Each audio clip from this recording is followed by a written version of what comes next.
What's going on with my boys and gals?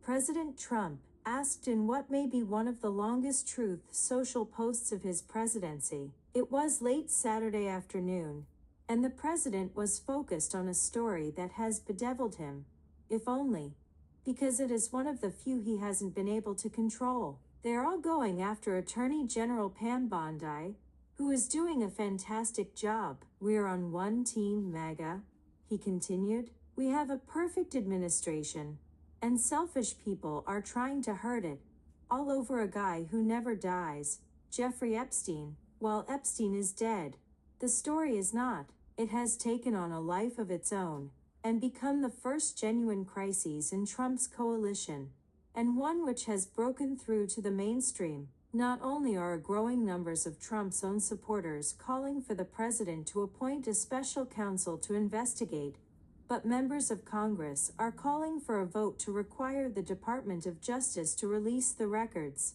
Popular conservative media figures from Joe Rogan, Megyn Kelly, Laura Loomer, Steve Bannon, and many more have been openly critical of the administration's handling of the issue. Even comedian Shane Gillis took aim at Trump with an Epstein joke at the ESPYs. Throughout the week, the president tried begging and pleading with his base to look the other way. When that did not work, he lashed out, berating and ultimately disowning his past supporters as stupid, foolish weaklings who are doing the Democrats' work. Trump's initial question, what is going on with his supporters, is a good one. A lot of people, particularly those outside of the MAGAverse, have asked a similar question.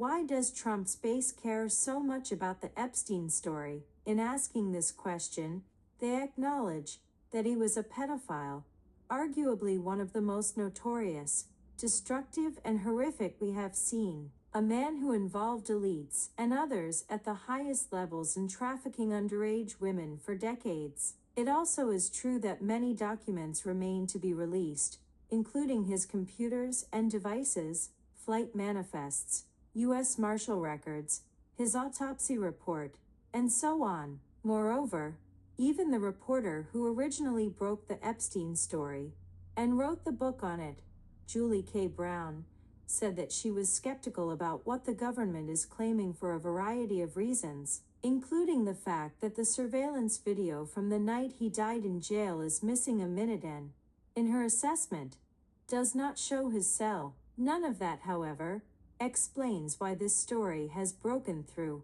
and divided Trump's base in the way it has, why it is so important to so many, why have Trump's supporters, who have followed him in every other instance, including the utterly false claim that the 2020 election is stolen, drawn a line on Epstein. Social science research helps provide an answer to these questions. In meta-analysis of 279 psychological studies, Mikey Bittlestone et al. Find that people are more likely to be drawn to conspiracy theories when one or more of the following psychological needs are not being met.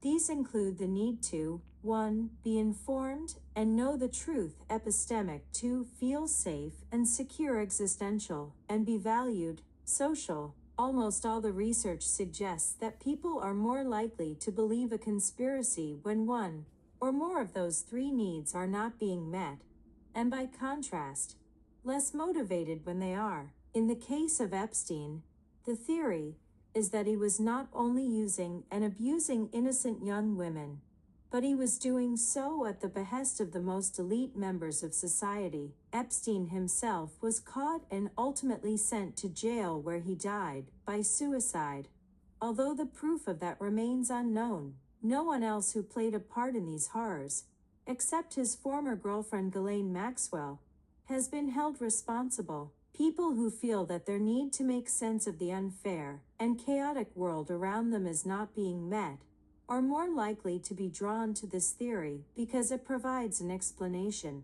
not just about Epstein and his victims, but the world more broadly, a world in which the masses are being cheated, deceived, and conned by elites and others of enormous wealth and positions of immense power and authority. To this extent, the story is not just, or even at all, About Epstein, it's an explanation and understanding of how this chaotic world functions. Knowledge of this kind also provides people who feel a sense of powerlessness and disillusionment, a sense of safety, security, autonomy, and control. Moreover, there is a social aspect to this. The need to feel good about ourselves and the groups we belong to is heightened when they feel they know the truth, have access to information that other people do not. As one of the study's authors, Karen Douglas, put it, everybody else is some kind of sheep, but that they know the truth, they have the truth. So, when Trump asks, what is going on with my guys and gals? When this master of diversionary tactics expresses frustration at his normally compliant base's unwillingness to look away, the reasons have less to do with their obsession with a dead guy and more to do with the fact that in helping to stoke the theory for so long, he and his co-conspirators, many of whom are now in his administration, were helping meet important needs people have to make sense of a world and secure in that knowledge to be socially valued. It turns out, unraveling all of that is going to take more than just the president's usual posting, berating, and disparaging tactics.